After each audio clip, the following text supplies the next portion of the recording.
Good afternoon and welcome. I'm so pleased today to be here with Wendelyn Duquette. Wendelyn is the founder and chief proprietor of QuickStart, and she has many years of experience as a bookkeeper and an accountant, and we're really glad that she can be with us here at Common Good Vermont as part of our continuing series, Finance Fridays. Thanks for joining us. Well, you're welcome. Thank you for having me. It's just a pleasure. We're going to talk about the cloud today. Oh, the cloud. And this is really a change in how nonprofit bookkeeping and bookkeeping in general is happening, right? It is, and it's not really limited to accounting. It's affecting all aspects of how we do work on computers, but we're going to focus just on accounting today. And our number is 802-862-3966. If you'd like to give us a call, if you have any questions for Wendelyn, please do. You can also email your questions to director@commongoodvt.org, and Morgan can bring them to us. We actually even have a question now, and we will get to that in a moment. But we'll start the presentation, and again, if you have any questions, give us a call at 802-862-3966. We're so glad that you can join us. Thanks so much. So Wendelyn, just a little bit about yourself. Why don't you tell us about your firm and who you serve? So QuickStart was founded 20 years ago as a QuickBooks consulting firm. We specialize in making QuickBooks efficient for organizations, and I also have a master's in organization and development, and we do now just nonprofit accounting is another service that we've evolved into, again, just for nonprofits. So outsourced accounting, we do trainings, and also file checkups for organizations that maybe want to figure out, you know, how are things? Do things look good, or are there troubles I don't even know about? So. All right, and people can get in touch with you where?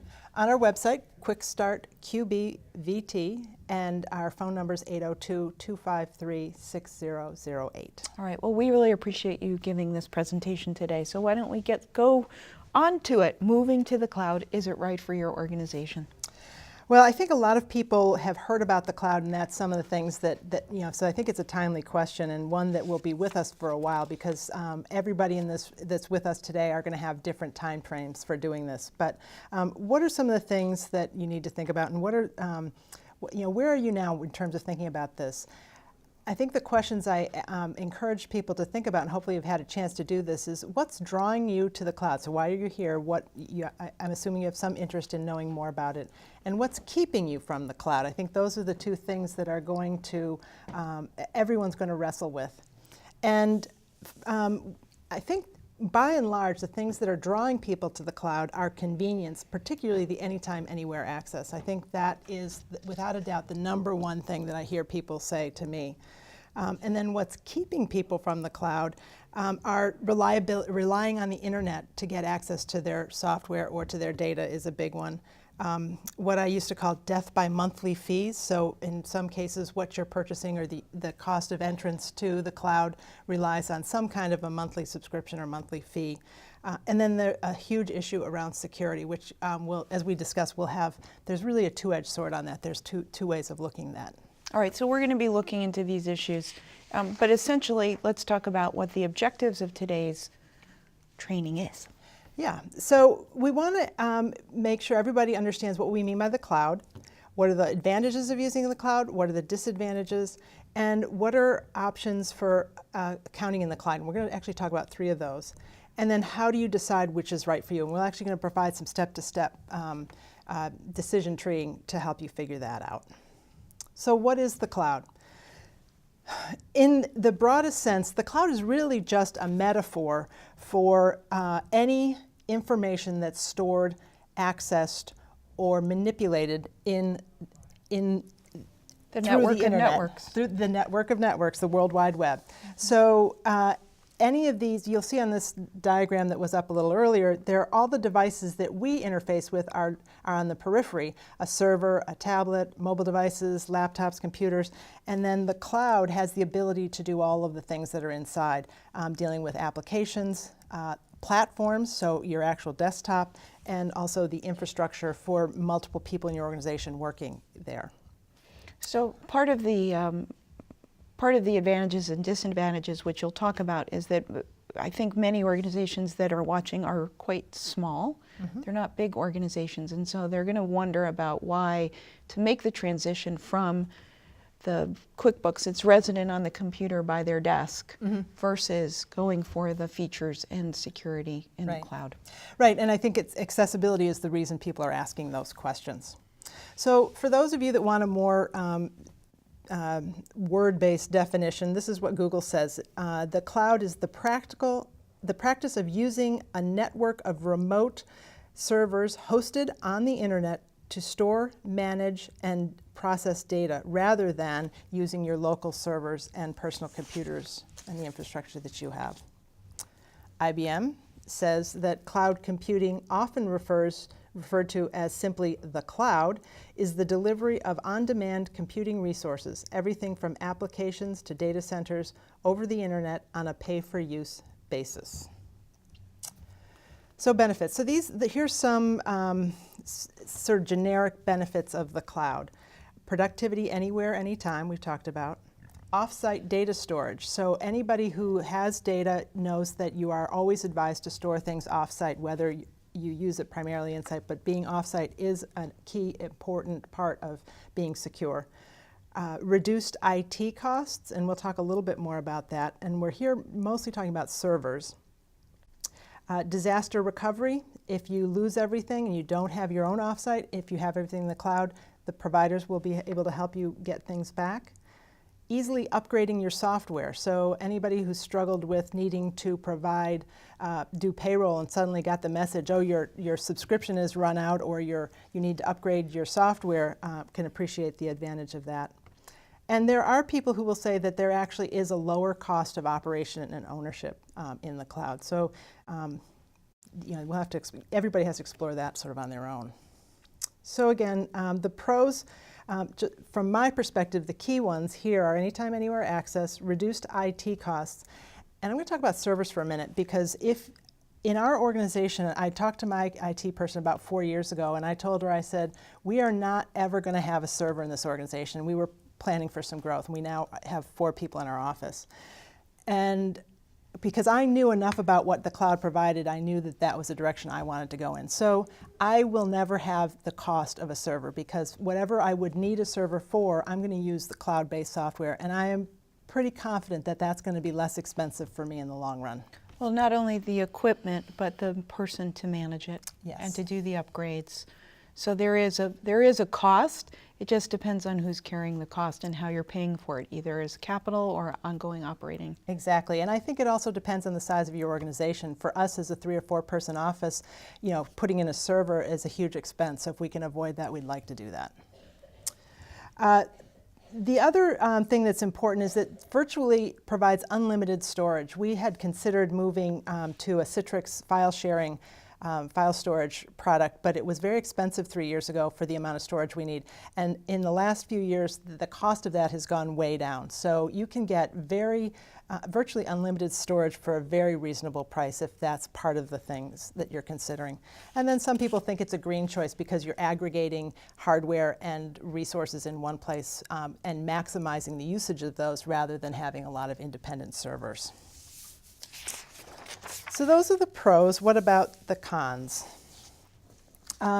So some things that people don't really. Do we want to talk about these questions here? Sure, you can, or go through the cons and then let's go back this. Yeah. So the availability of the internet is a huge question that people have. What happens if the internet goes down? And of course, you can go to the next screen there. Yeah, and that there's 2 pieces to that. There is both the availability of the internet, is it working, and what's the speed. So if you have a relatively slow internet connection and you're moving to the cloud, you may find you need to upgrade. We had a 3 megabyte DSL service when we started, and then as we started to add services, we're now up to a 10 megabyte service. So how much information is coming back and forth over the internet will factor into that decision. How many people are accessing that data back and forth? So that's another thing you have to think about. You need to choose a reliable vendor, and how do you choose what is a reliable vendor? So that's a challenge for many people, being able to make sure they're making a good choice in who they're using. And then security. And so there are 2 sides. I'm going to actually talk about the pros and the cons of security, because this is really important for people to think about. There is a school of thought, all cloud proponents will say that everything is more secure in the cloud because you're not relying on a small office to put in place sound and reliable data backups and security firewalls, infiltration software in a small environment. That's a lot for every small organization to maintain, to become hack-proof and to keep things that you don't want in your system out. So the cloud computing advocates will say, better give that job to somebody whose job it is simply to do that. So a larger organization that can invest the resources in making sure that everybody's data is secure is actually a better bet than trying to do it yourself.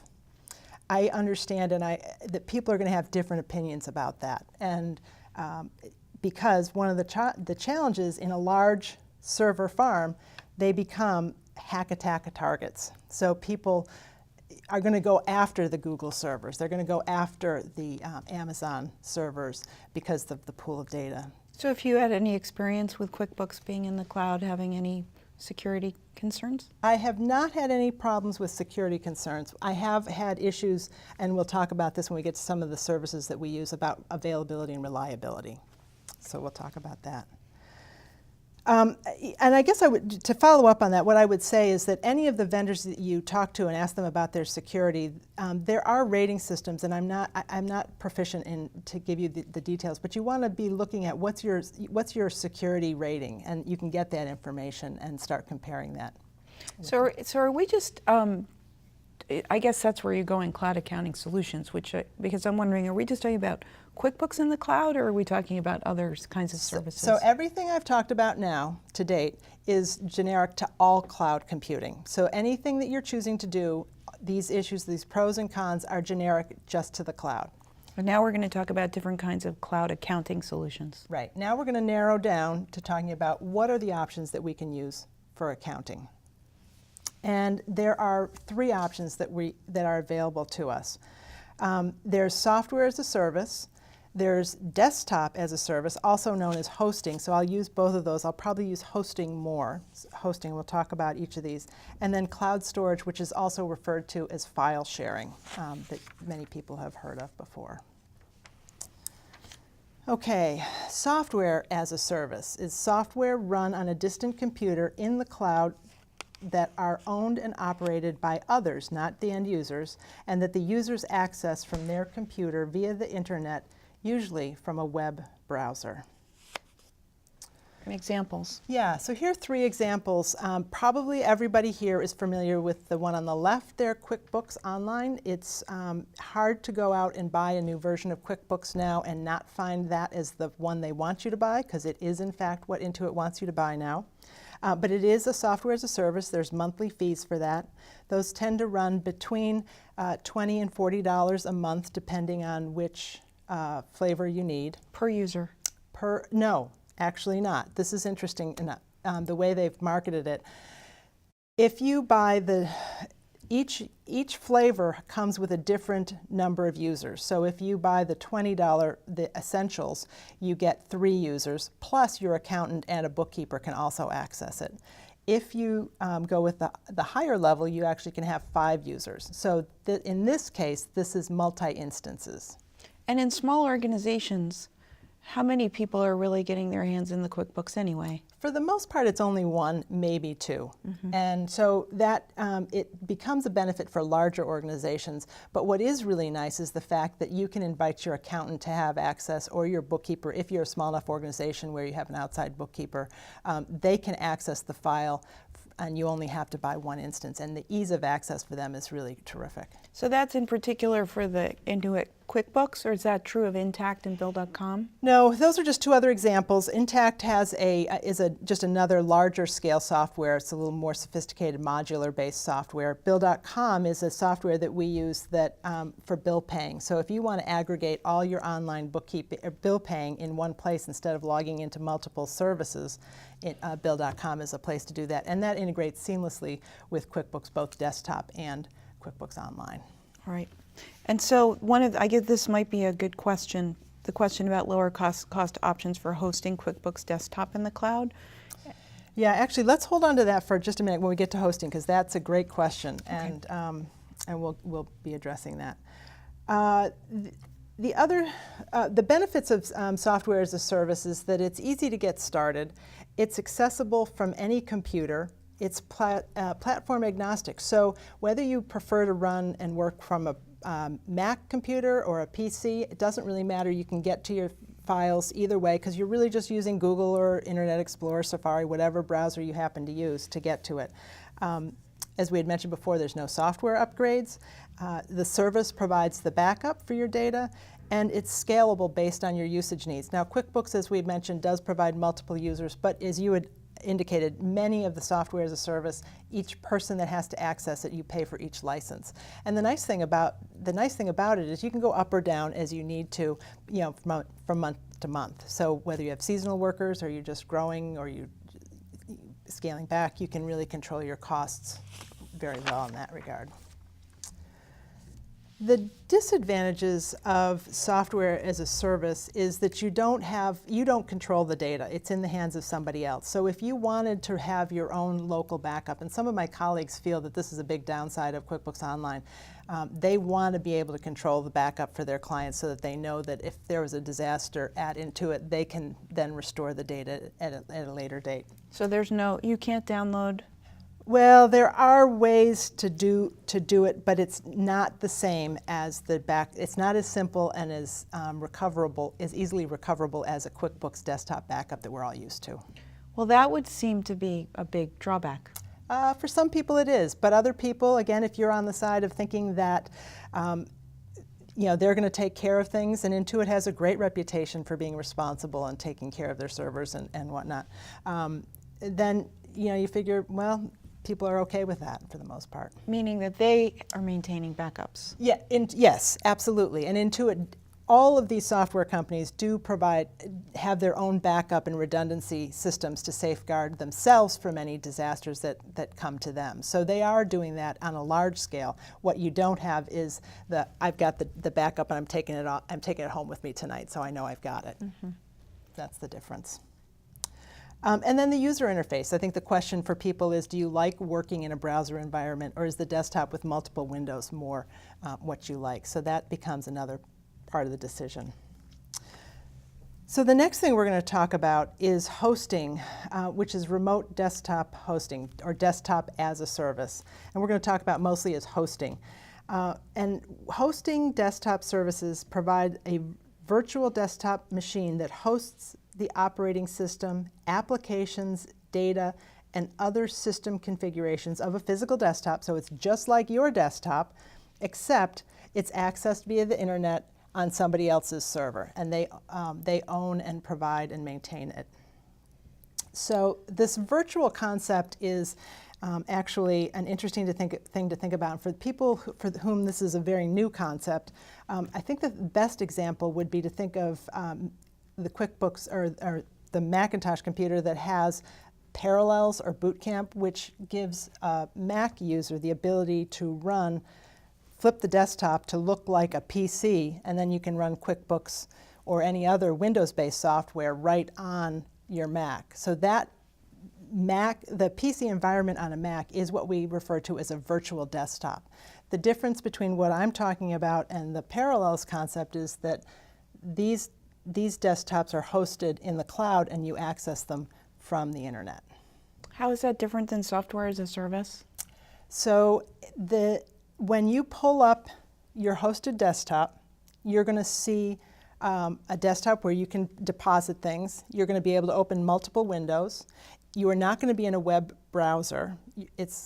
You're going to actually be able to save documents there. It's going to work just like the desktop that you have here in your office. And then are these Right Networks, Amazon Workspaces, and Zen Desktop, are these accounting applications? So Right Networks is the only one that I know of that provides accounting applications. There's a few others. These are other examples of hosted networks that other people hire for different reasons, usually for more sophisticated enterprise level works. But these are some of the people. Amazon is, I think, a name that people don't always think of when they think of cloud computing, but they're actually one of the largest providers of cloud computing. Yes, they are. Oh, yes, they are. So let's, so those are the examples. And the advantages. So the advantage is that in a hosted environment, you're going to have a lot more control of your data. You're going to be working on QuickBooks just like you're used to working on it now, but instead of being limited to being in the office to work on it, I can go home to my desktop at home. I can actually get on a Mac version of my Mac computer, log in through the internet to Right Networks, and look at any of my client files that I want to. So you can run QuickBooks off Right Networks? Absolutely, yeah, that's exactly the point. So Right Networks provides me with a login to a desktop, a virtual desktop, that looks just like my desktop. It has the QuickBooks icons across the top. So where's the software live? The software lives in their servers, wherever they are. I don't know where they are. So you have installed it. They have installed it. So they maintain the servers and the desktops per your instructions. Okay, so you're saying to them, here's my QuickBooks, Yes. install it. Correct. So so it's not a service of QuickBooks, it's basically a storage facility, Right. like where you put your stuff in a storage facility. Except that You can access it from anywhere. Exactly. And the beauty of what they've done is they've created an interface that looks like the desktop you're used to working on. So that when you access it, it may not have all the same things. It's not going to have all the PDFs you may have stored on your desktop because you haven't filed them somewhere. It's going to have just what you used through your QuickBooks in the most. So you're creating a virtual private network, but you're using server space that someone else is leasing you. Correct. That you're putting your stuff on. Right. So you can put your QuickBooks on it, you could put your Microsoft on it, you could put anything that you want on it. Well, so almost. Unless there are licensing restrictions from the software. Oh, yeah. Well, so the licensing I'm not going to get into so much, but in a hosted environment, they control the network. And with Right Networks, who is the service that we use and we recommend for our clients, they will install a lot of software that you need to work with QuickBooks. So very often people are going to need to email invoices, so they'll have Outlook. They'll also have Excel. So you run a report and then you need to run it out to Excel to manipulate the data. They'll put that on there for you. They don't put anything on. They actually go through a fairly rigorous process of vetting the software that you ask to put on. And so they don't, for example, we've just moved to a product called ShareFile for our file storage and moving, so we don't store any files locally, we store it there. And they have some tools that we can use on our desktop that Right Networks won't put in because they haven't gone through the vetting process. Doesn't mean they're not useful, but they just haven't vetted it. So you've purchased the software. You've purchased QuickBooks. Yes, yes. Okay. So You can also lease it, but you either lease it from them or you purchase it. But it is an actual license. You can log into it. You can see your license number. It's actually exactly like working with your desktop, which is what's so nice about it. So you can store backups. You can pull backups locally. You just don't have the server in your office. Right. They take care of all that, and you can get to it anywhere. I can be on the boat. I can be in wherever. Mm-hmm. So these are the advantages: more control, backup locally, traditional software, and scalability.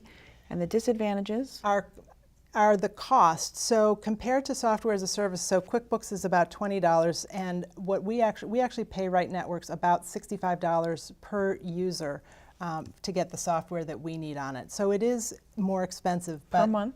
Per month, per user. But we find that the cost is worth it. So this is one of our questions here. Someone says, what are the lower cost options for hosting QuickBooks Desktop in the cloud? Most of the ones I've looked at are at least $25 per user per month. $25 per user per month is pretty inexpensive, and I don't know of any that are that inexpensive. I'd be wary of that. I mean, they may be fine, but we choose, because we're responsible for other people's data, we've gone with Right Networks, because we have a great deal of confidence in the service they're providing and their uptime. All right. Cloud storage file sharing tools. Yeah. So this is a model of data storage in which the data is stored in logical pools. The physical storage spans multiple servers and often different locations, and the physical environment is typically owned and managed by a hosting company. So I think the thing that comes to mind for people is Dropbox. And you can go on to the next slide, you can see some other. So there's the iCloud. Anybody who's a Mac user certainly is familiar with iCloud. Google Drive is an example, and Dropbox are probably the most common examples of file storage systems that people are aware of. And the advantage of the nice thing about these services is that they're pretty easy to use. Many of them are free; they don't cost anything, and the traditional they can store data that come from traditional desktop software. So you put your photos, you can put your Word documents, and I do know of people that put their accounting software up there, but I don't recommend using any of these tools for your accounting software. We'll talk a little bit about that. So QuickBooks, you can't install QuickBooks in this environment, can you? Okay, so this is just data storage. So it's not software. Yep. We're talking about you would take what you could potentially put up there is the backup file or the file, the QBW file that lives in your server, your desktop now. But you need to make sure that that's secure. That's right. That's the big downside with this, and we're going to talk a little bit about that. So you know, it's nice because it's easy to use. It's easy to open a Dropbox account. It's free. You just move things, you know, whatever you're using up there. The disadvantages are security is the big one. What has happened recently in some states is they've actually passed laws that make it illegal to transfer financial data over the internet without proper encryption techniques in place, so that you have to be very careful about how you move that data back and forth. The three examples that we talked about previously don't, as far as I know, and Dropbox in particular, do not provide any encryption when you're taking the file from your computer and sending it up. So the transfer is a point of vulnerability, and then the question is it encrypted when it's there? Well, you would need to encrypt it yourself and then send an encrypted Yeah, who's file. going to do that? Well, but that would be how you would have to do it. Right. I do run into clients that actually store their data either in Dropbox or even ShareFile, which is something that we use. But there's a couple of problems with that. One is this encryption, and the other is that there's sync issues that happen with that. So if you have ever, this is probably the thing we get have the most trouble with, people who say, well, I took the file from my QuickBooks file off my computer. I gave it to my bookkeeper when she came and got the books and the paperwork. She took it home and did the work that she needed to do, brought it back, and then I started on my merry way. And then when I gave it back to her, she said, this isn't reconciled. All the work that I had done isn't there because when I started working again, worked on the copy I started with to give her, rather than giving it back to her. So this is a huge problem if you're trying to use just storing data in the cloud, making sure you're dealing with the right copy and the right backup. So dealing with any of these things like Dropbox or any standard, any file sharing tool that's out there, whether it's ShareFile that we're actually using for documents, that's going to become an issue of making sure you're on the right backup. The other is that your QuickBooks data file is a lot more complicated than a Word document. So the data itself is very complicated and the database is fragile. So when you're running it back and forth off the internet because you're bringing it back to work on it, you're going to have troubles with, you can run into troubles with the data getting corrupted in the process of that happening too often. All right, let's get into some of the details then. So, however, the good news is there is a cloud storage system that I do recommend. And for somebody who's looking for a low-cost entry into the cloud, this is a great solution. This is something called QBox, and it is cloud storage. They actually take your QuickBooks file, move it up into the cloud, so that you can access the file and your bookkeeper can access it. You each have to sign in, you each have to have your account. But for $9.99 a month, it's a great and affordable solution. So if for the person that's looking for something that's not as expensive as hosting, this can be a great option. Let me tell you a little bit how this works. So this works by storing the data on a server in the cloud, and when I go in to work on somebody's file, I automatically lock the file. I don't have to do anything, it just automatically locks the file. So it comes down, I start working on it on my computer, I'm doing what I need to do. And then you as the business owner perhaps want to go in and run some reports. So you go to access the data file and it says, this file is locked. Any changes you make will not be saved. And you say, okay, that's fine, I'm just going to run reports. So you pull down the file, you're running reports, I'm working away, and then you're done, you go out. When I'm done, this system takes what I have on my computer, syncs it back up to the cloud, and then unlocks it so that later in the day you can get back in and you can actually do some transactional work and change the data file. So I have to buy QuickBooks and install it into QBox? No, you buy QuickBooks, install it on your desktop just like you do now, and then you subscribe to QBox with your email address, and your bookkeeper would do it with her email address. And then you both get a link. It actually becomes a drive on your computer that you can access the file from. So I'm paying $9. I have to buy a QuickBooks, and I have to pay $9. Correct. Versus if I am using QuickBooks Online, then I'm just subscribing to QuickBooks for $20 or $25 a month per user. Correct, but you're using the QuickBooks Online version versus the QuickBooks Desktop version, and there's a lot of people that aren't comfortable with the online version interface at this point. But there's just two, I guess I'm clarifying, there's two costs. There's the cloud storage cost, but there's also the cost of the software. Correct. Okay. Exactly. How do you plan your path to the cloud? Okay, so we've covered a lot of ground. I hope that I've been able to keep that clear for people, and thank you for your clarifying questions. Well, we've recapped that there are essentially 2 or 3 ways that There's you 3 can. ways. There's 1 and 2, A and B. Yeah, exactly. And the first way is that there's essentially, it's a full-blown cloud solution. It's a different version of the software. You buy a subscription to it. Correct. The upgrades are made automatically, and you and multiple users can have access. Or you have a hosted solution which gives you more control over backups and allows you to virtually access from any location, but it doesn't do the upgrades on the software for you. If, for example, it was QuickBooks, new versions, and there's a cost to the software itself as well as the ongoing cloud subscription service. Correct. Okay. Great recap. All right.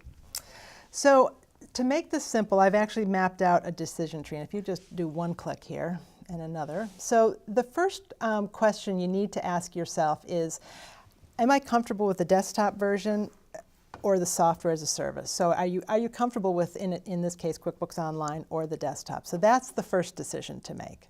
And then the next thing is, if you're committed to staying with the desktop, you're going to be looking at hosted storage or a cloud storage, or hosted desktop or a cloud storage. And then if you're looking and interested in software as a service or QuickBooks Online, what software are you going to use? And everybody is probably pretty familiar with QuickBooks Online. The other one people might have started hearing about is something called Xero. Another version. Another version. Another type of software. It's a completely different company. But it's a software as a service, subscription-based accounting software. Accounting software. Yep. Okay, so in the QuickBooks world, what you're going to be looking at is QuickBooks Online and QuickBooks Pro or Premier. And that is going to be a decision that you have to sort of research. And there's plenty of, if you Google the benefits of QuickBooks Online versus QuickBooks Desktop, there's lots of comparison charts that you can see the features of one versus the features of the other. So you can get some pretty good research online about the feature set and what work for you there. And the cost. And the cost, yep. So the first thing is looking at the features. Do the features that QuickBooks Online has, is it going to meet your needs? The next question, which comes up very often for people and more, is what kind of integrated applications are available?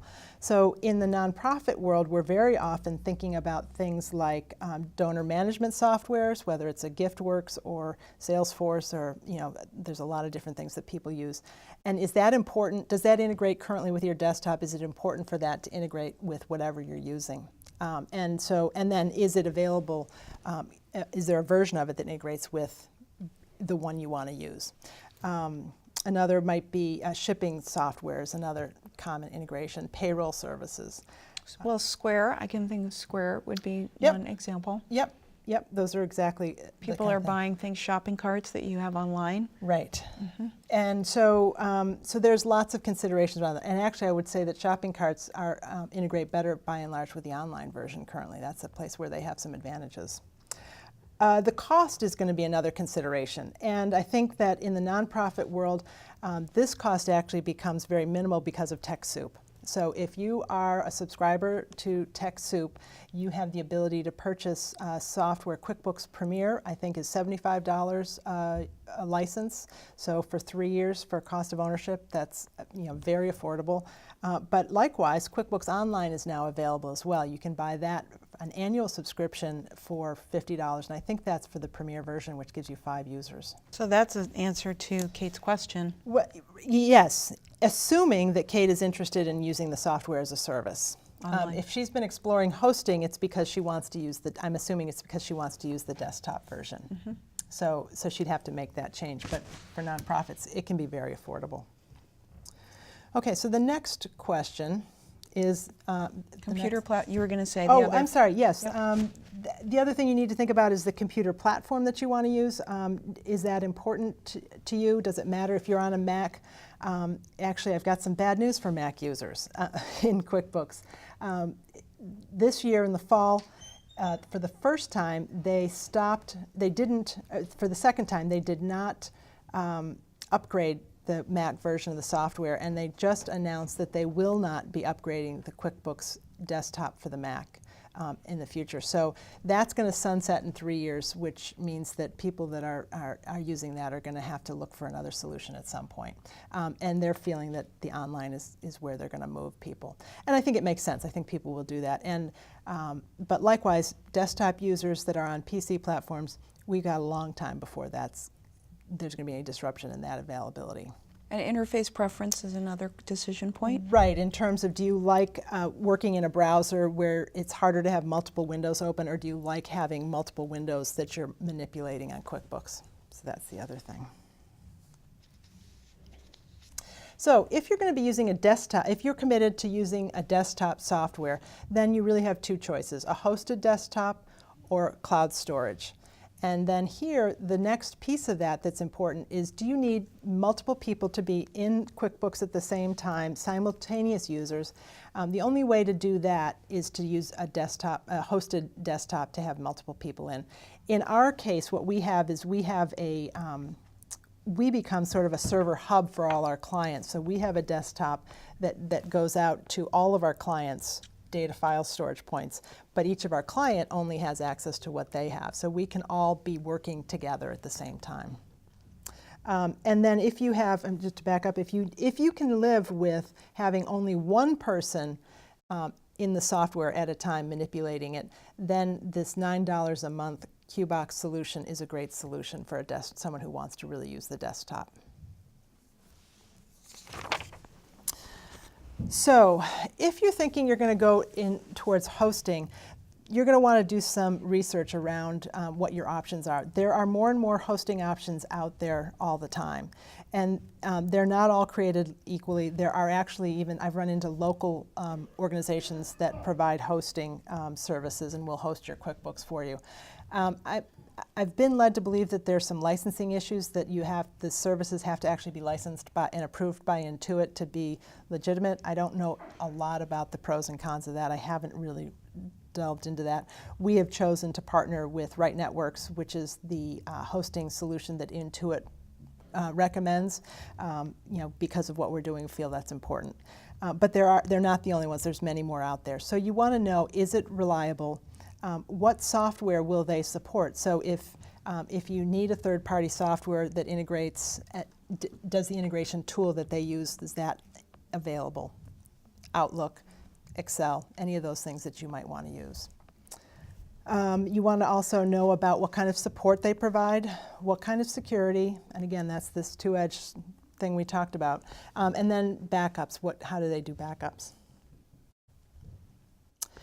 So in cloud storage, while they're dealing now with, it's a little smaller piece of the puzzle, some of the same things still exist. Do you want to know, is it reliable? Is the backup, are they providing backups versus storage? And something that sometimes is important to think about is the difference there is really backups. When you're really providing a backup service, you have multiple backups in time. So an iterative backup process, which is much more useful and secure than just having a storage of one current data file. And for those that are maybe wondering why that is, what we're seeing more and more in the hacking world is that viruses and malware are coming onto our computer and laying dormant for a week or maybe two before it pops up. So if you have got a backup as of today, and tomorrow your computer system falls apart because of a virus, and that virus came on a week ago, you want to make sure you can go back to a backup a week prior to that. So look at that. We have a question. With QBox, would everyone have to have the same version of QuickBooks on their desktop? That's a great question, and yes, you would. Because with QuickBooks, the data file is specific to the version of QuickBooks. That would be the year version 2014, 15, 16 that you're using. Everyone has to be on the same version. All right. So the transition, crossing the chasm. Okay. So the next slide, I want to sort of back up from this very detailed, very sort of technical conversation and talk about. Okay, so here I am. I'm just a person working in a nonprofit world, and how am I going to make this decision? And I'm going to ask you to think about maybe your relationship with your cell phone, and think about this in the context of just technology in general, and how do you react to technology, and when do you jump into the newest pieces that are available? There's actually some very well documented research on how people adopt technology, and that's the slide that I have available here. We can go back to that, talks about this. On the left in the red are the geeks, the people that are the techno geeks, and it's been pretty well documented that the innovators are about 2.5% of the population. Those would be the Bill Gateses, the Steve Jobs, the people that are seeing things that can happen with technology that we haven't even thought about. The next group are the early adopters. These are the people that ordered an iPhone as soon as they heard it was available. They're going to get it first, and they want to see exactly what it is because they know that Steve Jobs has figured this out. Then there's the early majority, which are the people that are, that's where I sort of see myself. Once it's pretty well proven, then I'm in, and then the late majority, and then the laggards. Sorry. And so I think as you're thinking about whether you want to move to the cloud or not, and some of you after this will say, forget it, I don't want to have anything to do with it, and some of you are going to say, yeah, I'm all in. You want to think about where you are, but not only where you are in this continuum, but also how about the other decision makers in your organization. So if you're an early adopter or an early majority, and you got somebody who's a laggard, it's going to make it a little harder to move in that direction if that's where you want to go. So you have to think about that. But the fact is that QuickBooks is going to be moving to the cloud ultimately, don't you think? Well, that's looking way down the road. It is certainly where they're headed, but they're also very clear that that the desktop is here for the very long foreseeable future. There's, I don't think anybody should have any fears about continuing to use their PC desktop version of QuickBooks. I think we've got a long window before you're going to have to make a change. All right. So we're going to move quickly through the 5 stages of technology adoption. So before anyone is likely to adopt something, you're going to have to first of all get some knowledge about what it is that you're looking at. You're going to have to be persuaded that the new technology has benefits for you. Then you're going to have to decide that you want to actually move in that direction, and then you have to implement whatever solution you have. And then after you've done that, you have to confirm, was this the right move or not, and maybe we need to make some tweaks. Like for us, when we went and put our files up in the cloud, we started with one service provider, which we weren't happy with, so we ended up moving to another. So there's actually, in this implementation phase, there is a evaluation. Absolutely. Checking. and seeing how it's working and evaluating if Right. you're getting the kind of reports, you're doing it in the kind of time frames that you want, and that With the the- people are trained, which Yeah. is another piece here that's not, you haven't spelled out, which is the training. Well, that's where I think I alluded to it in terms of when you're doing your research, looking for the support. So if you're looking for a software as a service or even QBox, there's some training and some getting used to how you use it. So you want to make sure that the service providers have great support. Right Networks, one of the reasons we really like it is we can call them up and get an answer pretty quickly talking to a real live person. And they seem to have an infinite amount of patience with our questions as we're getting started and our clients. So that makes the implementation a lot easier when you know that you can get access to support right away and you're not sort of waiting for a callback or the latest video or a meeting that's a week out. I'm going to just remind people, if you have any questions for Wendelyn, our number is 802-862-3966. We'd love to hear from you, and we have a few minutes left. So if you have any questions, of course, email director@commongoodvt.org or give us a call at 862-3966. Okay, so next steps? Those are questions. There are questions. I think we answered all the questions. Okay. Starting from ground zero, can you talk about the process of transitioning to the cloud? So would you add anything more to those questions that you would be asking yourself? No, I think I'd go back to the tree. Just, what works for you? Are you committed to your desktop, or are you comfortable? I think that, are you committed to your desktop or the software as a service, the QuickBooks Online? Is that something you're comfortable with? And then I think the cost that you're willing to invest in going to the cloud, and then also, being really clear about how comfortable you are on the security issue. Is the data safer in my environment, or is it safer in a hosted environment? And again, I'm not going to make that decision for anybody, but I think people fall pretty squarely in two sides in that. And they just revisit that question again. The two sides being that if in the whole is a small organization capable of putting in place and maintaining adequate security, because most of us aren't IT specialists, we have to hire that out, and even if somebody puts it in place, are we going to catch when something doesn't work? Are we going to be proactive enough and stay on top of things? Can we rely on them to keep us safe? Or are you better off with a large organization whose lifeblood depends on them staying safe? So the resources that a hosted environment or a cloud service is going to provide, they know that if they don't do it right, they're sunk. So I think there's a lot of people that believe that give it to the experts and let them deal with it and feel more secure there than having to maintain it themselves. Well, and it's also really important to review the terms of use and the service agreements, because that actually explains what they can and cannot do with your own data. This is the world of big data, and so being clear about that is absolutely a great point. So there's a kind of due diligence that's necessary if you're going to commit your financial assets, in effect, not the cash itself, but your financial knowledge base to the cloud and to a vendor, a third-party vendor. And I think that to help people with that decision, there's generally two things that you're going to see. Either they're going to completely protect your privacy, which, to be honest, is a little rare, but is still out there.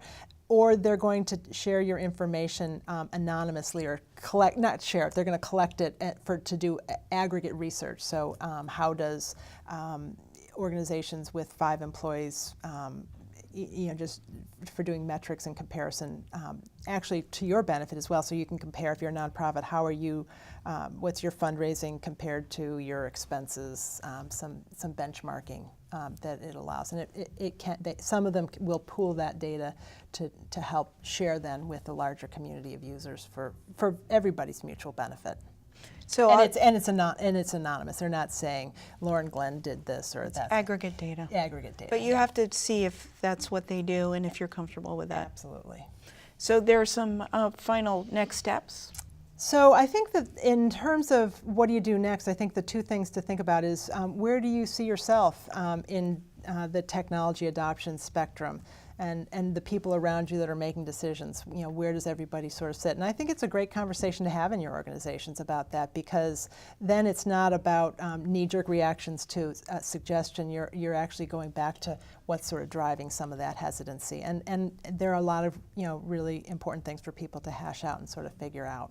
Well, you've included the questions that would make somebody more or less prone to want to do something, the questions about security. Yeah. I mean, I could imagine a scenario where an executive director says, hey, it's more efficient for us to put QuickBooks in the cloud, and the finance director says, yeah, but I'm really worried about the security of our data and our backups and not having access to it. So you need to resolve those questions, and it sounds like a hosted environment may be a compromise in some circumstances. Yep, I totally agree with that.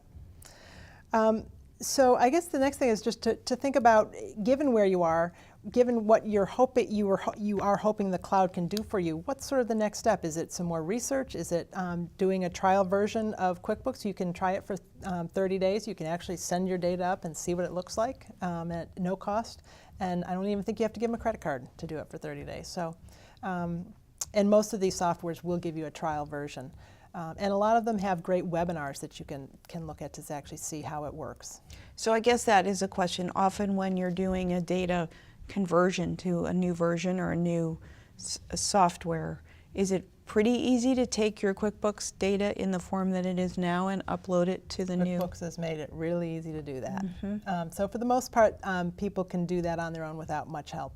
And if you choose to do that in a trial basis, then it's important to just continue to do the work, the day-to-day work in your current desktop version, and then you can actually import your data at a later.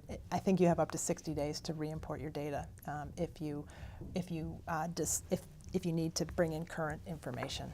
So if you're going to do a transition, in effect, you're going to maintain 2 sets of books. You could simultaneously, just to make sure that you're nailing the transition.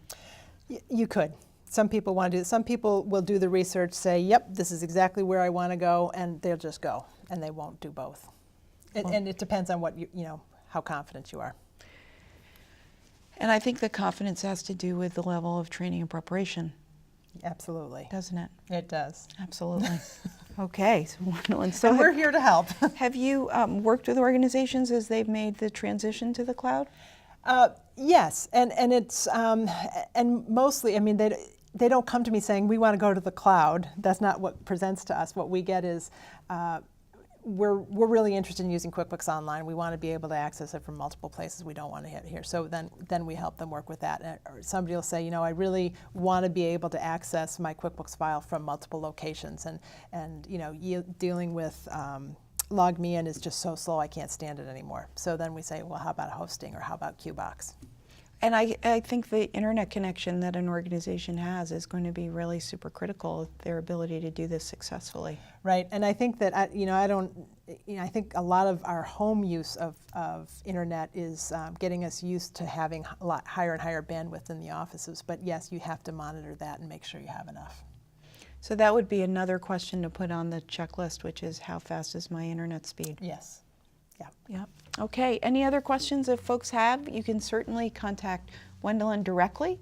And to remind people of your email address, we'll put it up. wd@quickstartqb.com is my email address. And our website is quickstartqb.com. And our phone number is 802-253-6008. And we'd be happy to talk to any of you if you're further questions. Well, we're just so grateful, Wendelyn, that you took the time to put this together to help people think about how to become perhaps more efficient and effective in the work that they do, and to start to take advantage of the resources that are increasingly available at lower prices to more people, and that is cloud services. Yeah.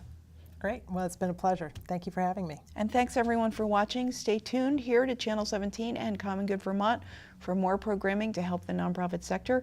And again, if you have any questions, you feel free to contact Wendelyn Duquette directly, or send us an email at director@commongoodvt.org, and we'll hook you up with the resources and reliable experts that can help you on your way. Thanks for watching.